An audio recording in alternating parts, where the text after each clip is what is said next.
Hi everyone, thanks for tuning in. Thanks as well to the organisers for putting together such a good programme.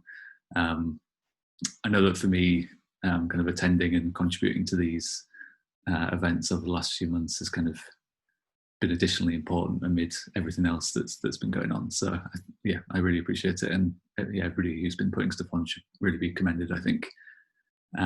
Cool.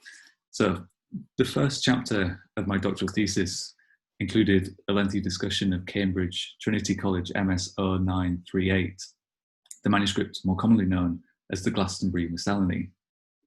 Work began on the manuscript at Glastonbury Abbey in the middle of the 15th century. Its paper leaves, soft cover and holster book format suggests that it was originally intended to be used as an account book. Folio 1 verso does include a list of accounts for the Abbey, but its blank leaves appear to have soon invited a wide range of further additions. Beginning on the second folio, various literary and practical texts were added. A.G. Rigg identifies 7 hands in the manuscript, and the numerous changes in ink and pens suggest it was added to gradually over a number of years. One of approximately 40 manuscripts to survive the breaking up of the Abbey's library during the Reformation, the Miscellany was transported to London, where it was still being added to in the early 1560s, in the spaces between and alongside its existing texts, and in the remaining blank folios later in the manuscript. The scribe Rigg calls Hand A was responsible for much of this later material, adding at least 17 further items. The last datable entry by Hand A was on the 4th of June 1561, a short note on a fire at St. Paul's, squeezed into a small space at the foot of folio 88 recto. Hand A didn't only add new text though, but also methodically added to the manuscript's earlier entries, providing marginal comments in the form of proverbs and other notes, and titles where they were absent. Drawing on the work of Jonathan Gill Harris, I described the time of the Glastonbury Miscellany as resolutely polychronic. The manuscript provides a good example of how medieval objects often collate multiple temporalities and intentions, and are rarely, if ever, self-identical with their moment of production. The Miscellany's eventful existence took its toll though, as the image reproduced here may explain. The manuscript was badly water damaged in the second half of the 16th century, soon after the additions made by Hand A, but before its incorporation into the library of Sir Robert Cotton early in the 17th century. The extensive damage to the manuscript makes it difficult to reconstruct the exact sequence of later editions. It is and will remain unclear how many other texts have been lost, texts that may have given us an even fuller understanding of the interactions between the manuscript's earlier contents and later editions. In early 2018, as I began revising my doctoral research, I attempted to return to the digital version of the manuscript. On clicking the bookmark stored in my web browser though, I was met with the following site. Scriptorium, the Miscellany and Commonplace Book digitisation project hosted on the Cambridge English faculty's website, was down. What Michael Betancourt calls the aura of the digital, its illusory ephemerality and limitlessness, quickly dissipates when familiar paths through online resources are suddenly blocked. When a digital archive's operability breaks down or is forestalled, its online interface re-emerges as a threshold, as a designed and maintained system that will afford access to what lies beneath only when all is well. I later found out that Scriptorium had been badly hacked and that a lengthy period of rebuilding work was needed, during which time the site and its contents were migrated to the new Cambridge Digital Library. There, Scriptorium became part of an extensive collection of digitised materials spanning many centuries and a substantial, well-funded technical infrastructure of digital reproduction and preservation. I should say at this point as well that in the meantime, I emailed the Apollo Digital Repository as instructed, and a friendly exchange with one of the archivists followed, and I was soon supplied with the high-res digital images I requested.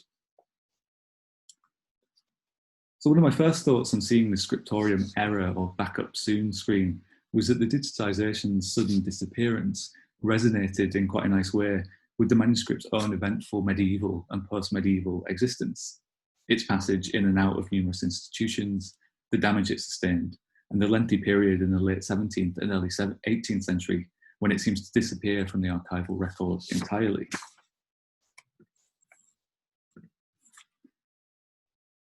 More broadly, Scriptorium's travails also helped to catalyse my interest in two interwoven subjects that are central or have been central to my more recent research. First, the origins and histories of the tools and interfaces through which we experience digital manuscripts. And for reasons of time, I'm not going to go into detail on this aspect, but what I do want to briefly emphasise is that for all their ostensible naturalness or user-friendliness, interfaces depend on a wide array of technological developments, aesthetic and semiotic codes, and cultural expectations. Or, as Joanna Jucker writes, the surface of the screen is not merely a portal for access to something that lies beyond or behind this display. Intellectual content and activities do not exist independent of these embodied representations. Second, and relatedly, the digital manuscript's sudden disappearance pointed up all of the technical and social systems and structures on which the expected functioning of academic resources depends. Electronic signals must traverse multiple layers of technological systems, from servers and routing protocols to vast networks of subterranean and subaquatic cables, all of which can exert significant differential effects on how quickly signals travel, and indeed on whether they travel at all. Close attention to these systems, to infrastructures, represents one significant point of overlap or convergence between two fields that have a lot in common, but which for a variety of reasons are not always in close dialogue, and that's the digital humanities and new media studies on media archaeology. Alan Liu makes a very similar point in a characteristically expansive 2017 talk on critical infrastructure studies, a burgeoning cross-disciplinary field that owes its origins in large part to science and technology studies, but which I think has a great deal to offer those working in the humanities. Liu argues convincingly, I think, that our experience of infrastructure at institutional, regional, national, and planetary scales is now operationally, his word, the experience of culture itself. That is, Liu claims for infrastructure in the digital age the same kind of expansive, discursive, and explanatory power as Stuart Hall and Raymond Williams claimed in the middle decades of the 20th century for the word culture itself. So, in the time I have left, and with an emphasis on the toward of my title, I want to follow a few of these threads and also to indicate how recent approaches to infrastructure might align in productive ways with the kinds of work that we already do as historians of pre-modern writing and mediation. And so thinking about infrastructure, I found myself working according to this rough schema. At the top, the overlapping scales of infrastructure, from the institutional to the planetary, and then three overlapping or interwoven modes of infrastructural analysis: care and maintenance, materials and supply chains, and heat or thermal analysis, which is maybe the most kind of intriguing sounding, and I'll get to at the end. The first thread, the care and maintenance of individual objects and of the complex systems of which they are part, is a topic to which scholars of the book ought to be especially well attuned, I think, given our attention to the often fragile remnants of the past and our efforts to preserve them for future scholars. Our modern digital world is deeply invested, figuratively and quite literally, in productivist ideologies of innovation and disruption. However, an infrastructural approach to complex systems understands that repair, maintenance, and care are much more central to their continuing functioning. And I would note at this point as well that these kind of general observations have obviously taken on additional significance over the last few months, when the robustness or otherwise of our infrastructures has become additionally pronounced in many places. As Stephen J. Jackson writes in what has become a kind of widely cited essay, the smooth functioning of complex systems is always something of a balancing act, even if we rarely notice it as such. The systems and infrastructures around us, he writes, mostly work for most people, most of the time. And we've therefore come to think of enduring function as the natural state of affairs, rather than the ongoing, frequently artful, and often fraught accomplishment that it really is. Leading on from this, the second thread I'm particularly interested in is the wide array of materials required by media infrastructures and the supply chains that bring them together in one place. The materials of the medieval book provide a good way in to thinking about this aspect of infrastructure. Gum arabic, for example, the soluble resin that was used as a stabilizer in the production of ink, was imported to Europe from the Sahel in North Africa. Alum, which was also vital to England's wool and cloth industries, was used for a variety of purposes in the preparation of writing surfaces and the production of ink. It too was imported from various foreign sources. Good quality alum was available from Castile, but most of Europe's supply again likely came from North Africa. Pigments and dyes brought a still wider range of materials into the orbit of the book. Red ink could be made from the mineral cinnabar, which was obtained from the ore of mercury and was therefore incredibly toxic to those who mined it in Almaden in Spain and in North Africa. Red ink was also made from what Middle English bookmaking recipes refer to as Brazil, the wood of the sapanwood tree, native to Southeast Asia, India, and Sri Lanka. A handful of Middle English recipes refer to a particular type of indigo pigment as Baghdad indigo, owing to its passage through the city on its way westwards from India. So following the materials of medieval textual production in this manner is to uncover some of the networks of trade and exchange that transported goods over significant distances. Several medieval sea lanes and overland routes had been in use since antiquity. These networks were long established and extensive. They were also time-intensive, to say the least. Travel and the exchange of goods and messages were measured in days, months, and even years. Distant cities usually did not trade or communicate directly, but via exchange points. The improvements in ship design and construction and refinements of navigational knowledge and practice in the following centuries increased the loads that could be carried and reduced travel times. And we can follow these developments, I think, all the way up to the standardization of shipping in the middle decades of the 20th century with the introduction of metal containers, a development that was integral to the ready availability of cheap throwaway goods, including electronic devices, that those of us in the global north now largely take for granted. In terms of media and communications infrastructures in particular, the development of the telegraph in the first half of the 19th century represented a significant change in the speed with which messages could travel. Since then, the proliferation of subterranean and undersea cables has proceeded largely unseen, though at pace. These cables often reveal a complex layering of infrastructures rather than the simple supplanting of old by new. Geographers Stephen Graham and Simon Marvin have examined how modern telecommunications networks frequently follow older paths. Because of the cost of developing new telecommunications networks, they write, all efforts are made to string optic fibres through water, gas and sewage ducts.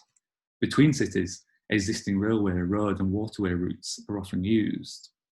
And this photo shows fibre optic cables in London's underground, which kind of run along the tunnels, reducing the need for additional drilling.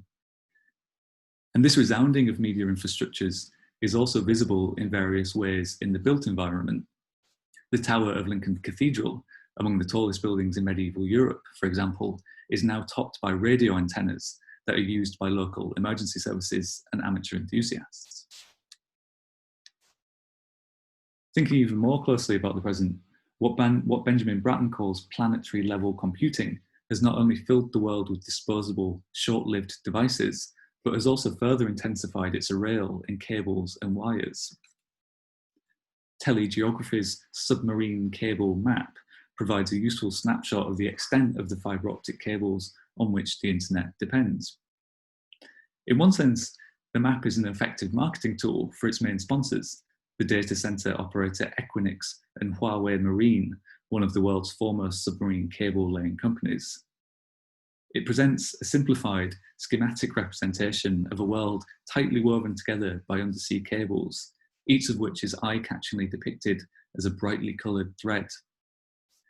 Yet, as Nicole Starosielski writes, in her searching examination of these largely invisible systems, our global communications network is territorially entrenched rather than deterritorialized, precarious rather than resilient.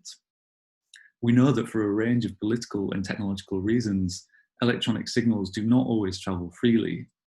And for all that the marketing of electronic devices depends on discourses of innovation and upgrade, their operability and utility depends on the never-ending maintenance of subaquatic and subterranean cables, many of which run along time-worn routes and are themselves now many decades old. In this vein, we should also remember that the territorially entrenched infrastructure of cables that now crisscrosses the planet has a history. It was no coincidence, of course, that the first transoceanic communications cable traversed the North Atlantic. It linked the hegemonic imperial power of the day to North America and the hegemon to come. Commencing operations in August 1858 with a polite exchange of greetings between Queen Victoria and American President James Buchanan, this first cable connected the United Kingdom and North America via Valentina Island in Western Ireland and Heart's Content in Newfoundland, Canada. True to Starosielski's account, it broke 3 weeks later. Nevertheless, though, the cable inaugurated a new era of telecommunications, of messages passing between continents in moments, not days, weeks, or months. Yet, as historian John Tully has examined, the effects of this signal moment had already been keenly felt on the other side of the planet, in Britain's and other European nations' imperial possessions in Southeast Asia. Because to insulate the cables from seawater, they were wrapped in a natural form of latex called gutta percha, which was obtained from the sap of 8 types of tree in the Palaquium genus, which was then heated in water to make it malleable. These trees are found in the rainforests of what was then British Malaya and Sarawak, Dutch Java, Sumatra and Borneo, Siam, Cambodia, the Mekong Delta region of French Indochina, and the Spanish colony of the southern Philippines. Because the extraction process killed the trees, the new industry had disastrous consequences for the rainforest habitat.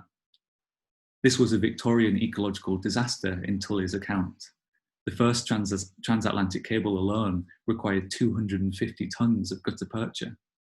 And by the end of the first quarter of the 20th century, over 88 million trees had been felled in order to facilitate the growing scale of transoceanic telecommunications. This deforestation of huge areas of Southeast Asia was, of course, a significant loss in its own right, but it was also just a sign of things to come.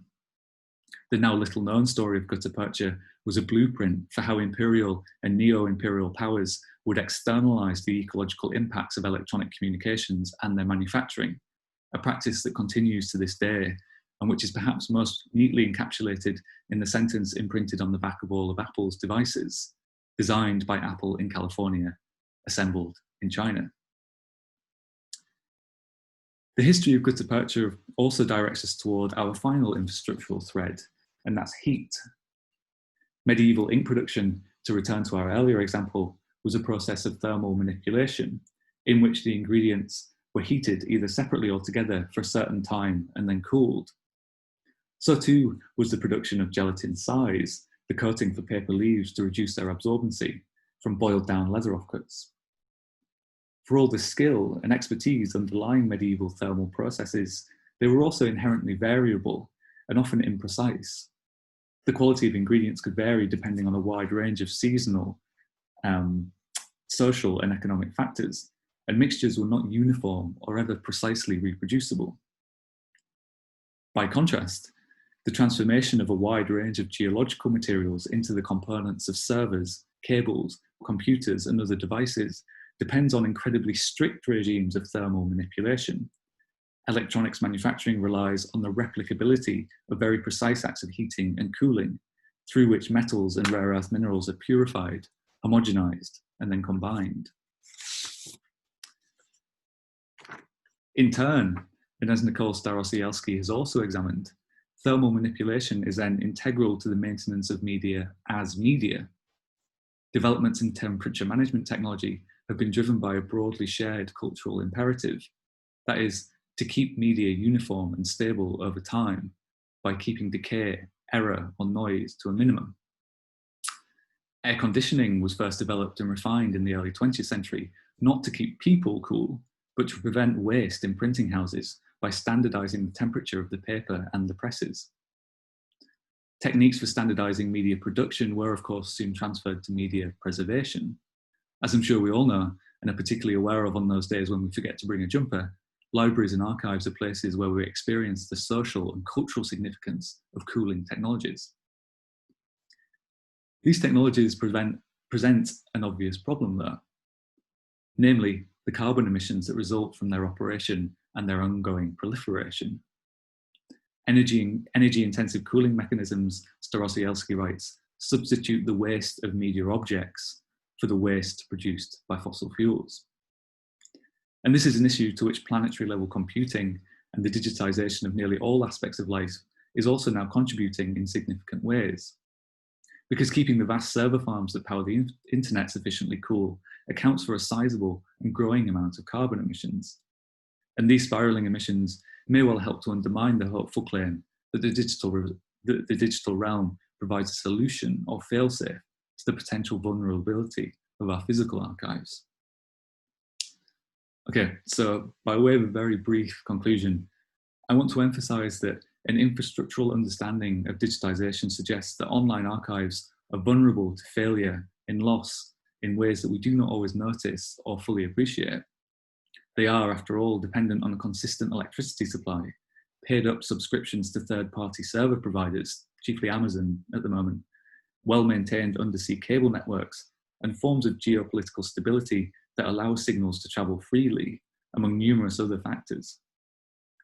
Yet, as I've also tried to suggest in this talk, the potential benefits of combining book historical work and critical infrastructure studies cut both ways. Critical infrastructure studies, I think, provides a valuable theoretical framework for humanities scholars to think further about the preservation and remediation of pre-modern books. But at the same time, considering these infrastructures, materials, and supply chains in relation to their pre-modern precursors is to situate our digital systems in a deeper history of media infrastructure than many new media scholars have so far embraced. Thank you. And I'll leave up the bibliography just for a little while to take screenshots or to note down.